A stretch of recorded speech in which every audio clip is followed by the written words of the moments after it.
আসসালামু আলাইকুম, বিসমিল্লাহির রহমানির রহিম। আজকে আমরা দেখব সংখ্যা পদ্ধতি কাকে বলে। আসলে সংখ্যা পদ্ধতি কী বা সংখ্যা পদ্ধতির সংজ্ঞা কী? সংখ্যা পদ্ধতির সংজ্ঞা হচ্ছে বিশেষ কিছু চিহ্ন বা অঙ্ক বিন্যস্ত করে যে পদ্ধতিতে গণনা করা হয় তাকে সংখ্যা পদ্ধতি বলে। আমি আবারও বলছি, বিশেষ কিছু চিহ্ন বা অঙ্ক বিন্যস্ত করে যে পদ্ধতিতে গণনা করা হয় তাকে সংখ্যা পদ্ধতি বলে। ক্লাসিফিকেশন অফ সংখ্যা পদ্ধতি বা সংখ্যা পদ্ধতির প্রকারভেদ। সংখ্যা পদ্ধতি প্রধানত দুই ভাগে ভাগ করা যায়। সংখ্যা পদ্ধতিকে প্রধানত দুই ভাগে ভাগ করা যায়। একটা হচ্ছে অস্থানিক সংখ্যা পদ্ধতি বা নন পজিশনাল সংখ্যা পদ্ধতি, আর একটা হচ্ছে স্থানিক সংখ্যা পদ্ধতি বা পজিশনাল সংখ্যা বা পজিশনাল নাম্বার সিস্টেম। তো অস্থানিক সংখ্যা পদ্ধতি কী? অস্থানিক সংখ্যা পদ্ধতি হচ্ছে বিশেষ করে প্রাচীনকালে বা পুরনো দিনে যেভাবে গণনা করা হতো, যেমন টালি বা রোমান সংখ্যা, হায়ারাগ্লিফিক্স, এই পদ্ধতিগুলো হচ্ছে অস্থানিক সংখ্যা পদ্ধতি। আর স্থানিক সংখ্যা পদ্ধতি হচ্ছে এই পদ্ধতিতে প্রতিটি চিহ্নের একটি নির্দিষ্ট স্থানিক মান রয়েছে যা নির্ভর করে ওই অঙ্কটি কোন পদ্ধতিতে লেখা হয়েছে তার উপরে। এখানে স্থানিক সংখ্যা পদ্ধতিতে প্রধানত চার ভাগে ভাগ করা যায়। এটা হচ্ছে বাইনারি সংখ্যা পদ্ধতি, এটা হচ্ছে অক্টাল সংখ্যা পদ্ধতি, এটা হচ্ছে ডেসিমেল সংখ্যা পদ্ধতি বা দশমিক সংখ্যা পদ্ধতি, এটা হচ্ছে হেক্সাডেসিমেল সংখ্যা পদ্ধতি। তো বাইনারি সংখ্যা পদ্ধতি, এখানে সাধারণত দুইটি অঙ্ক ব্যবহার করা হয়, 0 এবং 1। তাই বাইনারি সংখ্যা পদ্ধতির ভিত্তি হচ্ছে 2, কারণ এখানে মাত্র দুইটি সংখ্যা ব্যবহার করা হয়। তারপর হচ্ছে অক্টাল সংখ্যা পদ্ধতি। অক্টাল সংখ্যা পদ্ধতিতে সাধারণত 8টি অঙ্ক ব্যবহার করা হয়, 0 থেকে 7 পর্যন্ত। এই 8টি অঙ্ক অক্টাল সংখ্যা পদ্ধতিতে ব্যবহার করা হয়। তাই এই অক্টাল সংখ্যার ভিত্তি হচ্ছে 8। তারপর হচ্ছে দশমিক সংখ্যা পদ্ধতি। এটা হচ্ছে স্বাভাবিক সংখ্যা পদ্ধতি, যেটা আমরা সবসময় যেভাবে গণনা করে থাকি। এই দশমিক সংখ্যাটিতে সাধারণত 0 থেকে 10 পর্যন্ত সংখ্যা ব্যবহার করা হয় বা 0 থেকে 9 পর্যন্ত সংখ্যা ব্যবহার করা হয়। এই 10টি সংখ্যার জন্য এর ভিত্তি হচ্ছে 10। তারপর হচ্ছে হেক্সাডেসিমেল সংখ্যা পদ্ধতি। এখানে সাধারণত 0 থেকে 15 পর্যন্ত এই 15টি সংখ্যা ব্যবহার করা হয়, কিন্তু এখানে 10 এবং 10 থেকে যে 15 পর্যন্ত লেখা হয়, এই ক্ষেত্রে সরাসরিভাবে 10 থেকে 15 মানে 10, 11, 12, 13, 14, 15 এভাবে লেখা হয় না। এখানে 10-এর জায়গায় এ এবং এভাবে ক্যাপিটাল লেটার ব্যবহার করা হয়। এটা আমরা পরবর্তীতে দেখব। এখানে আমি একটা টেবিল সাধারণত এঁকে রেখেছি বোঝার সুবিধার্থে।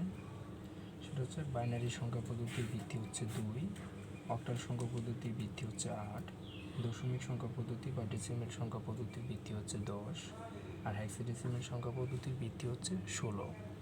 এখানে বাইনারি সংখ্যা পদ্ধতিতে সাধারণত দুইটা অঙ্ক ব্যবহার করা হয়, একটা হচ্ছে 0 আর একটা হচ্ছে 1।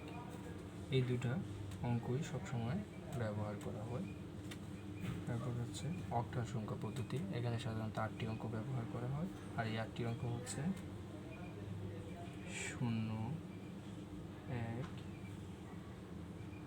2, 3, 4, 5, 6, 7। ঠিক আছে, 1, 2, 3, 4, 5, 6, 7, 8। এই 8টি সংখ্যা সাধারণত অক্টাল সংখ্যা পদ্ধতিতে ব্যবহার করা হয়। তারপর হচ্ছে দশমিক বা ডেসিমেল সংখ্যা পদ্ধতি। এখানে সাধারণত 10টি অঙ্ক ব্যবহার করা হয়। এই 10টি অঙ্ক হচ্ছে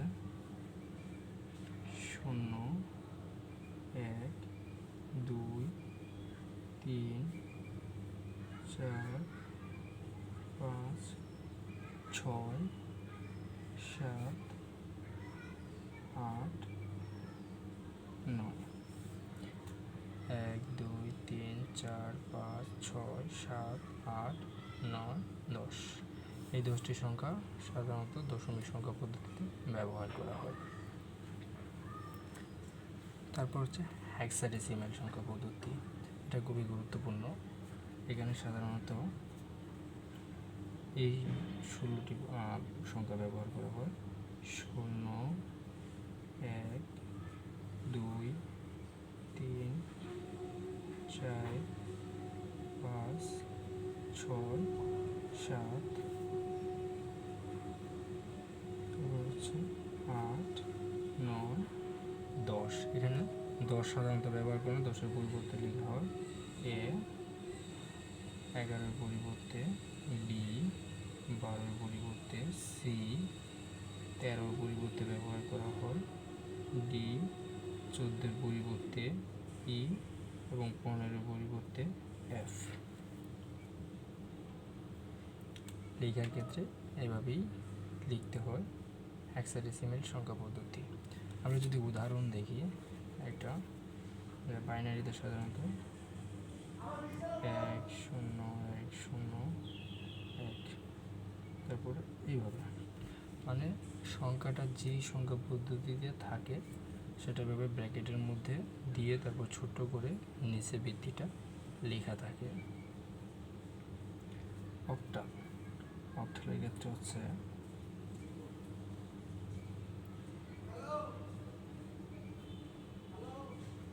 এটা হচ্ছে অক্টাল সংখ্যা লেখার নিয়ম।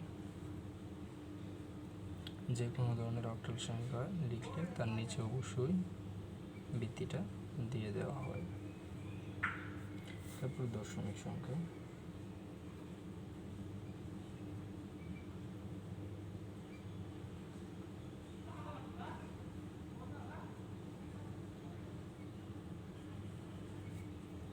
এটা হবে দশমিক সংখ্যা লিখতে হয়। তারপর হচ্ছে হেক্সাডেসিমাল সংখ্যা। হেক্সাডেসিমাল লেখার নিয়ম হচ্ছে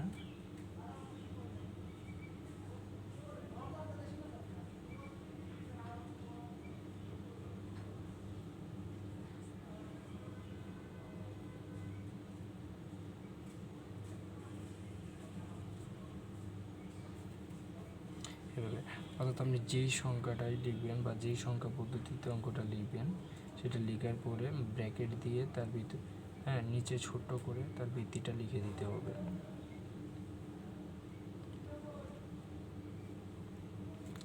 ধন্যবাদ সবাইকে। অঙ্ক আমরা অন্য আরেকটা ক্লাসে করব।